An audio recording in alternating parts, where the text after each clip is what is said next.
നമ്മുടെ BJPയുടെ സംസ്ഥാന പ്രസിഡന്റ് ശ്രീ രാജീവ് ചന്ദ്രശേഖർജി, അദ്ദേഹത്തോട് ചില സംശയങ്ങൾ ചോദിക്കാനുണ്ടായിരുന്നു. ഉത്തരം പറയാൻ അദ്ദേഹത്തിന് സമയം കിട്ടുമോ എന്നറിയില്ല, അത്രയ്ക്ക് തിരക്കാണല്ലോ. ചില ആളുകൾ ഒരു ജില്ലയിൽ പ്രവേശിക്കണോ എന്ന് തീരുമാനിക്കുന്നതും അനുവാദമില്ലാതെ കടന്നു വന്നാൽ അവരുടെ തലയും കാലും വെട്ടണോ എന്നും തീരുമാനിക്കുന്നത് BJPയുടെ സംസ്ഥാന കമ്മിറ്റി ആഫീസിലാണ് എന്ന ഒരു വിലപ്പെട്ട അറിവ് ലഭിച്ചതുകൊണ്ടാണ് ഈ സംശയങ്ങൾ ചോദിക്കുന്നത്. തിരക്കിനിടയ്ക്ക് സമയം കിട്ടിയാൽ കേരളത്തിലെ ജനങ്ങളോടൊന്ന് പറഞ്ഞാൽ നല്ല കാര്യമായിരിക്കും. ചന്ദ്രശേഖർജിക്ക് തിരക്കാണെന്ന് പറഞ്ഞല്ലോ. വിശ്രമത്തിന് പോലും സമയമില്ലാതെ അദ്ദേഹം സംസ്ഥാനത്തുടനീളം ഓടി നടക്കുകയാണ്. ഒന്നാമത്തെ ടാസ്ക് എന്ന് പറയുന്നത് അടുത്ത നിയമസഭാ തെരഞ്ഞെടുപ്പിൽ BJPയെ ഭരണത്തിലെത്തിക്കുക എന്നുള്ളതാണ്, അധികാരത്തിലെത്തിക്കുക എന്നുള്ളതാണ്. അടുത്ത തെരഞ്ഞെടുപ്പില് 80 സീറ്റിൽ BJP ജയിക്കുമെന്നും BJPക്കാരൻ മുഖ്യമന്ത്രിയാകുമെന്നും ഒരു പുത്തൻകൂറ്റ നേതാവ് പറയുന്നത് കേട്ട് രോമാഞ്ച കഞ്ചുകത്തിനായി ഇരിക്കുകയാണ്, കോൾമേർ കൊണ്ടിരിക്കുകയാണ് കേരളത്തിലെ BJP പ്രവർത്തകര്. 80 സീറ്റ് കിട്ടിയാൽ പിന്നെ മുഖ്യമന്ത്രി ആരായിരിക്കുമെന്ന് പറയേണ്ട കാര്യമില്ലല്ലോ, ഒരു BJPക്കാരൻ തന്നെ ആയിരിക്കുമല്ലോ. അപ്പൊ പിന്നെ അത് ആവർത്തിച്ച് പറയേണ്ട കാര്യമില്ല. പക്ഷേ ഇങ്ങനെയൊക്കെ തള്ളുന്നവരെ വാസ്തവത്തില് പ്രോത്സാഹിപ്പിക്കണം. അതൊക്കെയാണ് പ്രവർത്തകരുടെ ഇടയിൽ ഒരു ആവേശം, ഒരു ഗുമ്മ് ഉണ്ടാക്കുന്ന പ്രസ്താവനകളാ. പക്ഷേ അങ്ങൊരു കാര്യം ഓർത്തോളണം, ഈ 80 സീറ്റൊക്കെ ജയിച്ചു കഴിഞ്ഞാൽ ആരാവണം മുഖ്യമന്ത്രി എന്ന കാര്യത്തില് അങ്ങയുടെ മനസ്സിലൊരു ധാരണ ഉണ്ടാവണം, ഒരു ഏകദേശ ധാരണയെങ്കിലും. അതായത് RC എല്ലാ മണ്ഡലങ്ങളിലേക്കുമുള്ള സ്ഥാനാർത്ഥികൾ ഇതുവരെ തീരുമാനിച്ചു കഴിഞ്ഞു എന്നൊക്കെയുള്ള തള്ളുകള് കേൾക്കുന്നുണ്ട്. അതുകൊണ്ട് പറഞ്ഞതാ, അങ്ങയുടെ ആളുകളാണല്ലോ അങ്ങയുടെ ആഗ്രഹപ്രകാരം സ്ഥാനാർത്ഥികളാകുന്നത്. അപ്പോൾ ഒരു മുൻകൂട്ടി ഒരു ധാരണ വേണം ആരായിരിക്കും മുഖ്യമന്ത്രി എന്ന്, അല്ലെങ്കിൽ പിന്നീട് അത് വലിയ പ്രശ്നങ്ങൾക്ക് കാരണമായേക്കാം. ഈ ജില്ലാ ഭാരവാഹികളെ നിശ്ചയിക്കുന്ന ഒരു ദുഷ്കര ദൗത്യം, അതിന്റെ പേരില് അങ്ങ് സമയം ധാരാളം ചെലവഴിക്കുന്നുണ്ട് എന്ന് നമുക്കറിയാം. ഈ സർക്കാരിന്റെ കണക്കിലുള്ള ജില്ലകളായിരുന്നെങ്കിൽ അത്രയും സ്ഥലങ്ങളിലെ ഭാരവാഹികളെ നിശ്ചയിച്ചാൽ മതിയായിരുന്നു. പക്ഷെ നമ്മുടെ സംഘടനാ ജില്ലകൾ എന്ന് പറയുന്നത് 30 എണ്ണമാണ്. അപ്പൊ 30 ജില്ലകളിലെ ഭാരവാഹികളെ തീരുമാനിക്കേണ്ടതുണ്ട്. അപ്പൊ ഈ കഴിഞ്ഞ ദിവസം എറണാകുളത്ത് ഭാരവാഹികളെ നിശ്ചയിക്കാൻ ചേർന്ന യോഗത്തിൽ ചില പ്രമുഖ നേതാക്കളെ പങ്കെടുപ്പിച്ചില്ല, അവരെ ഗൗനിച്ചില്ല എന്നൊരു പരാതിയുണ്ട്. അങ്ങയുടെ ശ്രദ്ധയിൽപ്പെട്ടു കാണുമെന്ന് വിചാരിക്കുന്നു. അവർ എറണാകുളത്തൊക്കെ തന്നെ ഉണ്ടായിരുന്നു, കാരണം വിളിച്ചേക്കും എന്ന് കരുതി വന്നതാ, ചുറ്റുവട്ടത്തൊക്കെ പമ്മിപ്പരിങ്ങി നിന്നതാ. പക്ഷെ അങ്ങ് വിളിച്ചില്ല. മേഖലാ സെക്രട്ടറിമാരുമായി ചർച്ച ചെയ്ത് തീരുമാനമെടുക്കാനായിരുന്നു അങ്ങയുടെ പ്ലാന്. അവര് പറയുന്നത് ഞങ്ങൾക്കാണ് അണികൾക്കിടയില്, താഴെത്തട്ടിലുള്ള പ്രവർത്തകർക്കിടയില് പരിചയവും സ്വാധീനമുള്ളവര്, ഞങ്ങൾക്ക് ഇക്കാര്യത്തിൽ കൃത്യമായിട്ടുള്ള ഉപദേശം നൽകാനാകും എന്നൊക്കെയാണ്. സംഗതി ശരിയാണ് സാറേ. അവരൊക്കെ എത്ര കാലമായിട്ട് BJPയുടെ കൊടിയും പിടിച്ച്, അല്ലെങ്കിൽ ABVP കാലം മുതൽ, RSS ചെറുപ്പത്തിൽ RSS കാലം മുതൽ അവർ ഈ പാർട്ടിക്ക് വേണ്ടി പ്രവർത്തിക്കുന്ന ആളുകളാ. അവർക്ക് ആളുകളെയൊക്കെ അറിയാം, താഴെത്തട്ടിലുള്ള പ്രവർത്തകരെ, അവരാരൊക്കെയാണ്, എന്തൊക്കെയാണ്, ഓരോരുത്തർക്കും എന്തൊക്കെ ചെയ്യാൻ പറ്റും, ഓരോരുത്തരും ഏതോ ഗ്രൂപ്പിൽപ്പെട്ടവരാണ്. ഇതൊക്കെ ഏറ്റവും നന്നായിട്ട് അറിയാവുന്നത് ഈ നേതാക്കൾക്കാണ്. അപ്പൊ അവര് പറയുന്നതൊന്ന് കേൾക്കുന്നതിൽ തെറ്റൊന്നുമില്ല, അവരെ കൊണ്ടൊന്ന് ഗൗനിക്കാവുന്നതേ ഉള്ളൂ. എറണാകുളത്ത് ഉണ്ടായിരുന്ന സ്ഥിതിക്ക് അവരെ ഒന്ന് വിളിക്കാമായിരുന്നു. അതിൽ അവർക്ക് വലിയ അസംതൃപ്തിയും പ്രതിഷേധവും സർവോപരി കുശുമ്പും ഉണ്ട്, അത് യാതൊരു സംശയമില്ല. നമ്മുടെ MG Ramesh, C Krishnakumar, P Sudheer മുതലായ ജനറൽ സെക്രട്ടറിമാര് ധാരാളം പ്രവർത്തിച്ചു പരിചയമുള്ളവരാ. പക്ഷെ നമ്മള് കേരള BJP ഒരു ന്യൂ ജനറേഷൻ പാർട്ടിയായിട്ട്, ഒരു ന്യൂ ജനറേഷൻ ഘടകമായിട്ട് വളർത്തിയെടുക്കാൻ തീരുമാനിച്ച സ്ഥിതിക്ക് ഇപ്പം അങ്ങ് ഇവരെ ആരെയും ഗവനിച്ചില്ലെങ്കിലും കുഴപ്പമൊന്നുമില്ല, അവരുടെ അഭിപ്രായം കേട്ടില്ലെങ്കിലും കുഴപ്പമില്ല. അവരൊക്കെ പഴഞ്ചൻ സ്കൂളാ. അത് നമുക്ക് ഈ ന്യൂ ജനറേഷന് പറ്റുമോ എന്നുള്ള കാര്യത്തിൽ സംശയമുണ്ട്. അതുകൊണ്ടായിരിക്കാം അങ്ങ് അവരെ ഒഴിവാക്കി നിർത്തിയതെന്ന് എനിക്ക് മനസ്സിലാവുന്നുണ്ട്. അതുപോലെ തന്നെ അങ്ങേക്കാണെങ്കിൽ ഈ താഴെത്തട്ടിലുള്ള നേതാക്കളെ ആരെയും അറിയില്ല, ആരൊക്കെ എവിടെയൊക്കെ എങ്ങനെയൊക്കെ ഉണ്ട്, എന്തുതരം പ്രവർത്തനങ്ങളാണ് അവരൊക്കെ നടത്തുന്നത് എന്ന കാര്യത്തിൽ അങ്ങേക്ക് യാതൊന്നും അറിയില്ല എന്നൊരു ആരോപണം അല്ലെങ്കിൽ ആക്ഷേപം, അത് കൂടുതലായിട്ടുള്ളത് അങ്ങയുടെ പാർട്ടിയിൽ തന്നെയാണ്. അത് കുറെ ശരിയാണല്ലോ, അങ്ങ് ഡൽഹിയിൽ നിന്ന് ഇങ്ങോട്ട് വന്നതാണല്ലോ, നേരിട്ടുള്ള ഒരു നിയമനമാണല്ലോ, ഇറക്കുമതി എന്നൊക്കെ വേണമെങ്കിൽ പറയാം. ഞാൻ പക്ഷെ ഒന്നും പറയുന്നില്ല, അങ്ങയെപ്പറ്റി ഞാൻ അങ്ങനെ പറയില്ല. നൂലിൽ കെട്ടി ഇറക്കിയതാണ്, അങ്ങനത്തെ പരാമർശങ്ങളൊന്നും നമ്മുടെ ഭാഗത്തു നിന്ന് ഉണ്ടാവില്ല. പക്ഷെ ഇതേതാണ്ട് ശരിയായതുകൊണ്ട് അങ്ങേക്ക് ആരെയും അറിയില്ല എന്നുള്ളൊരു വസ്തുതയാണ്. അപ്പോ ഇവരുടെ ഒരു സഹായം തേടുക ഒരു നല്ല കാര്യമാണ്. പക്ഷെ നമുക്ക് മേഖലാ സെക്രട്ടറിമാരുണ്ടല്ലോ. പിന്നെന്തിനാണ് ഈ പഴയ ജനറൽ സെക്രട്ടറിമാര്? പഴയ ജനറൽ സെക്രട്ടറിമാരെന്ന് പറഞ്ഞപ്പോൾ അവരാരും സ്ഥാനം ഒഴിഞ്ഞു എന്ന് പറയാറായിട്ടില്ല, പുതിയ ആളുകൾ വന്നിട്ടില്ല. പക്ഷെ ഒരു പ്രസിഡന്റ് വരുന്ന ഉടനെ പഴയ ജനറൽ സെക്രട്ടറിമാരൊക്കെ മാറുക എന്നുള്ളതാണ് തത്വം. ആ അടിസ്ഥാനത്തിൽ നോക്കിയാൽ അവര് മുൻ ജനറൽ സെക്രട്ടറിമാരാണ്. അപ്പം അവരെ ഗവനിക്കണോ അല്ലെങ്കിൽ അവരുടെ അഭിപ്രായം കേൾക്കണോ, അതൊക്കെ അങ്ങേക്ക് തീരുമാനിക്കാവുന്ന കാര്യമാണ്. അല്ലെങ്കിൽ തന്നെ അങ്ങ് ഇപ്പോൾ മാധ്യമങ്ങളുടെ ചുമതലക്കാരായിട്ട് രണ്ടുപേരെ നിയോഗിച്ചല്ലോ. മാധ്യമ വിഭാഗം പ്രഭാരിയായിട്ട് അങ്ങേക്ക് ഏറ്റവും ഇഷ്ടവും അടുപ്പവും ഒക്കെയുള്ള ഒരു വ്യക്തിയെ നിയമിച്ചിട്ടുണ്ടല്ലോ. അതിനെന്താ കുഴപ്പം? ആരും ഒരു വാക്ക് പറഞ്ഞില്ലല്ലോ, ആരും മിണ്ടിയില്ലല്ലോ. പിന്നെ ഈ ജില്ലാ ഭാരവാഹിയുടെ കാര്യത്തില് നമ്മൾ എന്തിനാ ഈ പഴയ ജനറൽ സെക്രട്ടറിമാരുടെ അഭിപ്രായം കേട്ട് സമയം കളയുന്നത്? നമ്മുടെ ലക്ഷ്യം ഒരു ന്യൂ ജനറേഷൻ പാർട്ടി ഉണ്ടാക്കിക്കൊണ്ടുവരിക എന്നുള്ളതാണ്. അതിനിടെ കിരൺ റിജിജു ഇവിടെ വന്നു, എറണാകുളത്ത് പത്രസമ്മേളനം നടത്തി. അത് കഴിഞ്ഞ് മുനമ്പത്ത് പോയിട്ട് പ്രസംഗിച്ചു. അത് വലിയ അക്കിടിയായി പോയെന്നാണ് അങ്ങേ എതിർക്കുന്ന ചില നേതാക്കൾ പ്രചരിപ്പിച്ചുകൊണ്ടിരിക്കുന്നത്. ചില മാപ്രകൾ പറയുന്നതാ. അവര് കാര്യങ്ങൾ മനസ്സിലാക്കി തന്നെയാണ് ഈ എഴുതുകയും പറയുകയും ചെയ്യുന്നത്. അദ്ദേഹത്തെ അവിടെ കൊണ്ടുവരാൻ പോലും പാടില്ലായിരുന്നു. അതാണ് ഈ വിഭാഗത്തിന്റെ ഒരു അഭിപ്രായം. റിജു എന്ത് ചെയ്തു? റിജു വല്ല തെറ്റും ചെയ്തു? റിജു ഇവിടെ ഒന്ന് സത്യം പറഞ്ഞു പോയി, എറണാകുളത്തും പറഞ്ഞു, അത് ഈ സമരപ്പന്തലിലും പറഞ്ഞു. അതാണ് അക്കിടിയായി പോയത്. നമ്മൾ ആ മുനമ്പങ്കാരെ ഓരോന്ന് പറഞ്ഞ് പറ്റിച്ചുകൊണ്ടിരിക്കുകയായിരുന്നു. ഒരു പുതിയ നിയമം വന്നു, വഖഫ് ഭേദഗതി ബില്ല്. അത് നടപ്പിലാകുന്നതോടെ ഈ മുനമ്പങ്കാരുടെ പ്രശ്നം തീരും, അവർക്ക് അവകാശപ്പെട്ട ഭൂമി അവർക്ക് തന്നെ കിട്ടും, അത് യാതൊരു സംശയമില്ല എന്നൊക്കെ പറഞ്ഞുകൊണ്ടിരുന്നതാ. അന്നേരം വലിയോ ഈ റിജു എന്ന് പറയുന്ന ആൾ ഇവിടെ വന്നിട്ടേ കേന്ദ്രമന്ത്രിയൊക്കെയാ പറഞ്ഞിട്ട് എന്താ കാര്യം? അത് ഇവിടെ വന്നിട്ട് പറയുക ഇപ്പൊ പാസ്സാക്കിയ ഈ നിയമം കൊണ്ട് ഈ മുനമ്പത്തുകാർക്ക് ഒരു പ്രയോജനം ഉണ്ടാകാൻ പോകുന്നില്ല, വേണമെങ്കിൽ നിങ്ങളുടെ അവകാശങ്ങൾ സംരക്ഷിക്കണമെങ്കിൽ കോടതിയിൽ പൊക്കോളാൻ. സുപ്രീം കോടതി വരെ പോകേണ്ടി വരുമെന്നാണ് പറഞ്ഞത്.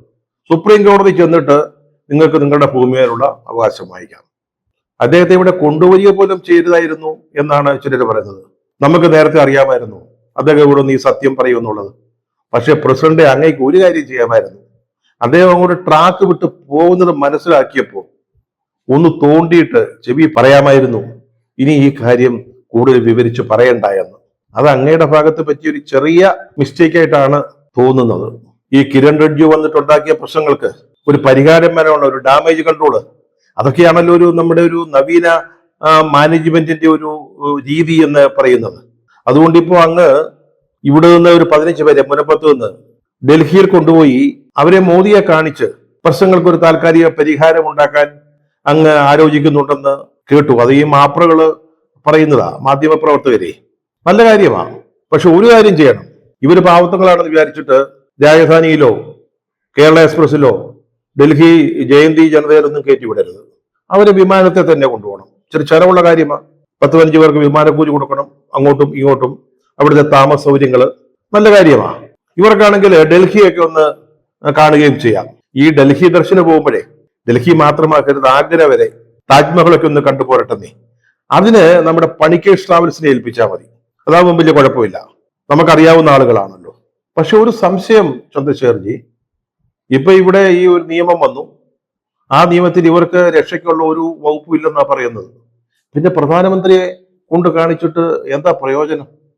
ഒരു വിനോദയാത്ര എക്സ്കർഷൻ എന്നതിനപ്പുറം ഈ ഭൂമി നഷ്ടപ്പെടുമോ എന്ന പേടിയില് മനസ്സ് വെന്തുരുകി നിൽക്കുന്ന ഈ ആളുകള് പ്രധാനമന്ത്രിയെ കണ്ട് രോമാഞ്ചം കൊണ്ടിട്ട് എന്താ കാര്യം? അതുകൊണ്ട് എന്തെങ്കിലും പ്രയോജനം ഉണ്ടാകുമോ? അതാണ് ഒരു സംശയം. ചില സംശയങ്ങൾ ചോദിക്കാനുണ്ടെന്ന് പറഞ്ഞാണ് തുടങ്ങിയത്. അത് ഈ പാലക്കാട് നിന്ന് 2 ഉശിരൻ പ്രസംഗങ്ങൾ കേട്ടു. അത് കേട്ടപ്പോഴാണ് അങ്ങയോട് ചില കാര്യങ്ങൾ ചോദിക്കണം എന്നൊരു ആഗ്രഹം മനസ്സിലുണ്ടായത്. പാലക്കാട് നഗരസഭ ഭിന്നശേഷിക്കാരായ ആളുകൾക്ക് വേണ്ടി ഒരു നൈപുണ്യ കേന്ദ്രം സ്ഥാപിക്കുന്നു. നല്ല കാര്യമാണ്. അതിന് RSSന്റെ നേതാവായിരുന്ന ഡോക്ടർ ഹെഡ്ഗേവാറിന്റെ പേരിടുന്നു. അതിന്റെ ഒരു വലിയ പ്രതിഷേധമായി CPM-ഉം കോൺഗ്രസും ഒക്കെ എതിർക്കുന്നു. കോൺഗ്രസ് BJP ഓഫീസിലേക്ക് ഒരു മാർച്ച് നടത്തുന്നു. അവരെ തിരിച്ച് MLA-യുടെ ഓഫീസിലേക്ക് ഒരു ബദൽ മാർച്ച് നടത്തുന്നു. അതിനിടയിൽ കേട്ട ഒരു BJP നേതാവിന്റെ പ്രസംഗം, അത് സത്യം പറഞ്ഞാലേ നേരത്തെ മനസ്സിലുണ്ടായിരുന്ന ഒത്തിരി സംശയങ്ങൾ തീർക്കുന്നതായിരുന്നു. AK ഓമനക്കുട്ടൻ എന്നാണ് ഈ പ്രഭാഷണ പടുവിന്റെ പേര്. അദ്ദേഹം BJP-യുടെ ജില്ലാ ജനറൽ സെക്രട്ടറി ആണെന്നാണ് മനസ്സിലാക്കുന്നത്. അദ്ദേഹത്തിന്റെ പ്രസംഗമായിരുന്നു കിടിലോൽ കിടിലൻ. 2 ഉണ്ട്. അതിലേറ്റവും ബെസ്റ്റ് ഇദ്ദേഹത്തിന്റെ ആയിരുന്നു, ഓമനക്കുട്ടന്റെ പ്രസംഗമായിരുന്നു. പക്ഷെ അദ്ദേഹം പ്രസംഗിച്ച് ഒരു കിരൺ റിജിജു ആയി പോയോ എന്നൊരു സംശയമുണ്ട്. ചില സത്യങ്ങൾ അദ്ദേഹം തന്റെ പ്രസംഗത്തിലൂടെ അറിയാതെയാണോ അറിഞ്ഞുകൊണ്ടാണോ പറഞ്ഞുപോയി. അദ്ദേഹം പറഞ്ഞത് പാലക്കാട് MLA ആയ രാഹുൽ മാങ്കൂട്ടത്തില് അദ്ദേഹം പാലക്കാട് ജില്ലയിലെ കാലുകുത്തരുത് അല്ലെങ്കിൽ കാലുകുത്താൻ അനുവദിക്കരുത് എന്നൊരു തീരുമാനം മേൽഘടകം എടുത്ത് ഞങ്ങളെ അറിയിച്ചിട്ടില്ല.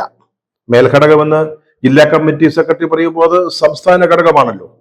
അങ്ങനെ ഒരു മേൽഘടകം ഈ നിമിഷം ഒരു തീരുമാനം എടുത്തിട്ടില്ല. അങ്ങനെ ഒരു തീരുമാനം ഉണ്ടായാൽ രാഹുൽ മാങ്കൂട്ടത്തിൽ ആകാശത്ത് തല വെച്ചുകൊണ്ട് നടക്കേണ്ടി വരും, കാലും ആകാശത്തേക്ക് വരേണ്ടി വരും. ഒരു പാലക്കാടൻ ഭാഷയിൽ പറഞ്ഞതാ. അതിന്റെ സിമ്പിൾ അർത്ഥം എന്ന് പറയുന്നത് തിരുവനന്തപുരത്ത് BJP ഓഫീസിൽ നിന്ന് തീരുമാനമെടുത്ത് അറിയിച്ചാൽ രാഹുൽ മാങ്കൂട്ടത്തിന് തലയും വെട്ടും കാലും വെട്ടും എന്നുള്ളതാണ്. രാജീവ്ജി, ഒരു സംശയം. പാർട്ടിക്ക് ഇഷ്ടമില്ലാത്തവരെ ഓരോ ജില്ലയിലും കടക്കണോ കടക്കണ്ടയോ എന്ന് തീരുമാനിക്കുന്നത് BJPയുടെ സംസ്ഥാന കമ്മിറ്റിയാണോ? അങ്ങനെ കാണും കടന്നാൽ അവരുടെ കൈയും കാലും തലയും വെട്ടും എന്നുള്ളത് BJPയുടെ തീരുമാനമാണോ? സർ, എന്താണ് ഇതിന്റെ ഒരു മാനദണ്ഡം? ആരൊക്കെയാണ് ഓരോ ജില്ലയിലും കടക്കേണ്ടത്? അതായത് പാലക്കാടാണല്ലോ നമ്മുടെ പ്രതിപാദ്യ വിഷയം. പാലക്കാട്ടേക്ക് ആരൊക്കെ പോകണം? അതിന്റെ ഒരു പ്രൊസീജിയർ എന്താ, ഒരു മാനദണ്ഡം? അതൊന്ന് മനസ്സിലാക്കിയാൽ കൊള്ളായിരുന്നു. ഇതിനൊക്കെ എന്തെങ്കിലും പ്രത്യേക സംവിധാനമുണ്ടോ ഈ പാർട്ടി ഓഫീസില്? ചില CPM നേതാക്കൾ പണ്ടൊക്കെ പറഞ്ഞിട്ടുണ്ട്, ഞങ്ങൾക്ക് ഞങ്ങളുടെ അന്വേഷണ സംവിധാനമുണ്ട്, ഞങ്ങളുടെ കോടതിയുണ്ട്, ഞങ്ങൾ അതനുസരിച്ച് തീരുമാനിക്കും എന്നൊക്കെ. ആരാ പറഞ്ഞതെന്ന് ഞാനിപ്പോൾ ഇവിടെ വിശദീകരിക്കുന്നില്ല. അതുപോലെ എന്തെങ്കിലും ഒരു ഒരു സംവിധാനം BJPക്ക്, ഒരു കോടതി, ഒരു ജുഡീഷ്യൽ സംവിധാനം എന്തെങ്കിലും ഉണ്ടോ? അറിയാൻ മേലാത്തത് കൊണ്ട് ചോദിക്കുന്നതാ. രാഹുൽ മാങ്കൂട്ടത്തിൽ പാലക്കാട്ടെ MLA ആണല്ലോ. അദ്ദേഹം തോൽപ്പിച്ച നിങ്ങളുടെ സ്ഥാനാർത്ഥിയാ. അതൊക്കെ വേറെ കാര്യം, കഴിഞ്ഞുപോയ കാര്യങ്ങളാണ്. അപ്പൊ സ്ഥലത്തെ MLAക്ക് പോലും പാലക്കാട്ട് റോഡിലിറങ്ങി നടക്കണമെങ്കിൽ BJPയുടെ സംസ്ഥാന കമ്മിറ്റി ഓഫീസിന്റെ അനുമതി വേണോ? നിങ്ങളുടെ പാസ്പോർട്ട് വേണോ? ഈ BJPയുടെ പാസ്പോർട്ട് കിട്ടാൻ വേണ്ടി എന്തെങ്കിലും സംവിധാനം നിങ്ങൾ ഓഫീസിൽ ഒരുക്കിയിട്ടുണ്ടോ? പറഞ്ഞല്ലോ, ഇതിനെക്കുറിച്ചൊന്നും വലിയ ഗ്രാഹ്യമില്ലാത്തത് കൊണ്ട് ചോദിച്ചു പോകുന്നതാ. പിന്നെ ഒരു സംശയമുള്ളത്, ഇതുപോലെയൊക്കെയുള്ള തീരുമാനങ്ങൾ സ്റ്റേറ്റ് കമ്മിറ്റി ഓഫീസിൽ എടുത്തിട്ട് അറിയിച്ചാൽ അതൊക്കെ നിർവഹിക്കാനുള്ള കൊട്ടേഷൻ സംഘങ്ങളാണോ ഈ BJPയുടെ ജില്ലാ ഭാരവാഹികൾ? അങ്ങനെയാണെങ്കിൽ എന്തിനാണ് സാർ അങ്ങ് മേഖലാ സെക്രട്ടറിമാരുമായിട്ട് ചർച്ച ചെയ്ത് ജില്ലാ ഭാരവാഹികളെ തീരുമാനിക്കുന്നത്? സ്ഥലത്തെ പ്രധാന കൊട്ടേഷൻ സംഘങ്ങളുടെ നേതാക്കളുമായിട്ട് ആലോചിച്ചാൽ മതിയല്ലോ. ഈ ഞണ്ടുവാസു, പോത്തുരാജു, കറണ്ട് പോത്തൻ എന്നൊക്കെ പേരില് അവിടെ വിശേഷപ്പെട്ട പേരുകളിലുള്ള ധാരാളം കൊട്ടേഷൻ സംഘത്തലവന്മാർ ഓരോ ജില്ലയിലും ഉണ്ട്. അവരോട് ചോദിച്ചാൽ മതിയല്ലോ. അവർ ഏറ്റവും നല്ല ബെസ്റ്റ് പാർട്ടികളെ, നല്ല ആപ്റ്റായിട്ടുള്ളവരെ തെരഞ്ഞെടുത്ത് നമുക്ക് തരുമല്ലോ. എന്തിനാണ് ഈ മേഖലാ സെക്രട്ടറിമാരുമായിട്ടൊക്കെ ചർച്ച ചെയ്യുന്നത്? അപ്പൊ ഈ പഴയ ജനറൽ സെക്രട്ടറിമാരുടെ അനിഷ്ടം, അപ്രിയം അല്ലെങ്കിൽ അതൃപ്തി അതൊക്കെ ഇല്ലാതാവുകയും ചെയ്യും. ആലോചിക്കാവുന്ന കാര്യമാണ്. അന്നേ ദിവസം വേറൊരു ഉഗ്രൻ സ്പീച്ച് കൂടെ ഉണ്ടായി പാലക്കാട്ട്. പാലക്കാട് ഈസ്റ്റ് ജില്ലാ പ്രസിഡന്റ് പ്രശാന്ത് ശിവൻ എന്നയാളാണ് ആ വാഗ്മി. അദ്ദേഹവും പറഞ്ഞു പ്രസംഗിച്ച് കിരൺ റിജ്ജു ആയിപ്പോയി. അദ്ദേഹം BJP ഓഫീസിലെ ആയുധ ശേഖരത്തെ കുറിച്ചാണ് സംസാരിച്ചത് പ്രധാനമായിട്ട്. ഇതാണ് രീതിയെങ്കിൽ കോൺഗ്രസ്സുകാരോട് പറയുക, നിങ്ങൾ ഇങ്ങനെയൊക്കെ ചെയ്താൽ BJP ഓഫീസിലേക്ക് മാർച്ചൊക്കെ നടത്തിയാലേ ഞങ്ങളുടെ ഓഫീസിൽ കുറെ കാലമായിട്ട് പൊടി പിടിച്ചിരിക്കുന്ന ദണ്ട് അത് ഞങ്ങളൊന്ന് ഒരുക്കി വയ്ക്കും. ഈ ദണ്ടിനെ കുറിച്ച് ശിവൻ സാർ പറഞ്ഞ സ്ഥിതിക്ക് അവിടെ വേറെയും പല പല ആയുധങ്ങളുടെ ശേഖരം ഉണ്ടായിരിക്കുമെന്ന കാര്യത്തിൽ യാതൊരു സംശയവുമില്ലല്ലോ. സാർ, ഈ ഓഫീസിൽ ഇങ്ങനെ ആയുധങ്ങളൊക്കെ ശേഖരിച്ചു വെക്കുന്ന ഒരു ഏർപ്പാടുണ്ടെങ്കിലേ ഈ പുതിയ ഭാരവാഹികളെ നിശ്ചയിക്കുമ്പോൾ അതിനൊരു ചുമതലക്കാരനെ വെക്കണം. കാരണം ബുദ്ധിയും വിവരവും ഇല്ലാത്തവരുടെ കൈവശം ഇത്തരം ആയുധങ്ങൾ പെട്ടുപോകരുത്. അത് വേണ്ട സമയത്ത് വേണ്ട വിധത്തിൽ ഉപയോഗിക്കാൻ അറിവും ബോധവുമുള്ള ആളുകളെ വേണം അതിന്റെ ചുമതല ഏൽപ്പിക്കേണ്ടത്. മറ്റൊരു ചെറിയ സജഷൻ കൂടെ ഉണ്ട്. ദണ്ഡ എന്ന് പറയുന്നത് നമ്മുടെ സംസ്കാരവുമായി ബന്ധപ്പെട്ട ഒരു ആയുധമാണ്, അതവിടെ ഇരുന്നോട്ടെ. പക്ഷെ ഇപ്പോഴത്തെ ഈ ന്യൂ ജനറേഷൻ എതിരാളികളെ നേരിടുന്നതിന് അവരും എതിരാളികളും ന്യൂ ജനറേഷൻ ആയിക്കൊണ്ടിരിക്കുക. അവരെ കൈകാര്യം ചെയ്യുന്നതിന് ന്യൂ ജനറേഷൻ ആയുധങ്ങൾ വേണ്ടിവരും. വല്ല AK-47 അതുപോലെ എന്തെങ്കിലും. പക്ഷെ അതൊക്കെ ഉപയോഗിക്കാൻ ആളുകൾക്ക് പരിശീലനം നൽകുകയും വേണം. സന്ദീപ് വാര്യർക്കെതിരെയും ഉണ്ടായിരുന്നു ഭീഷണി. ഇതിന്റെ നാളുകൾ എണ്ണപ്പെട്ടു എന്നാ പറഞ്ഞത്. സർ, ഈ ആളുകളുടെ ആയുസ് നിശ്ചയിക്കുന്ന ജോലിയും ഇപ്പൊ BJP ആണോ ചെയ്യുന്നത്? ബ്രഹ്മാവിന്റെ ജോലി ആണോ? പിന്നെ അവിടെ കേട്ട മറ്റൊരു മുദ്രാവാക്യം, ഇങ്ങോട്ടെങ്ങും വന്നെന്നാൽ വിശാല കബറിടം ഒരുക്കിക്കൂ. സർ, എന്താണ് സർ ഈ വിശാല കബറിടം എന്ന് പറഞ്ഞാല്? ഒരാള് മരിച്ചുപോയാല് ഒന്നുകിൽ 6 അടി മണ്ണ് കുഴിച്ചിടാൻ, അല്ലെങ്കിൽ ഒരു ചിതയൊരുക്കാനുള്ള സ്ഥലം, അല്ലെങ്കിൽ ഇലക്ട്രിക് ക്രമറ്റോറിയത്തില് 5 നിമിഷം. അപ്പോഴെന്തിനാണ് സാർ ഈ വിശാല കബറിടം? സാർ, അവസാനമായിട്ട് ഒരു കാര്യം കൂടെ പറയാനുണ്ട്. അങ്ങയുടെ ഇംഗ്ലീഷ് നല്ല കിടുക്കാച്ചിയാ, ഗംഭീരമാണ്. പക്ഷെ അങ്ങയുടെ മലയാളം പോരാ, തീരെ പോരാ. മലയാളത്തിൽ പ്രസംഗിച്ചാലേ നമുക്ക് അണികളെ ഒന്ന് ഇളക്കാൻ പറ്റും. അപ്പൊ അങ്ങ് മലയാളം നന്നായിട്ട് പഠിക്കണം. അങ്ങ് ഈ താഴെത്തട്ടിലുള്ള നേതാക്കളെ, ജില്ലാതലം വരെയുള്ളവരെ കാണാൻ ഒരു തീർത്ഥയാത്രയുടെ പരിപാടി ഇട്ടിരുന്നല്ലോ, അത് നടന്നോ എന്നറിയില്ല. അങ്ങനെ പോവുകയാണെങ്കിലേ ഈ പ്രസംഗകലയിൽ അതീവ പ്രാവീണ്യമുള്ള മേൽപ്പറഞ്ഞ 2 ആളുകൾ, അവരെ പോലെയുള്ള പ്രഭാഷണ പടുക്കളുടെ ട്യൂഷൻ ക്ലാസ്സിൽ അല്പസമയം ചെലവഴിക്കണം. അതങ്ങേക്ക് പ്രയോജനം ചെയ്യും.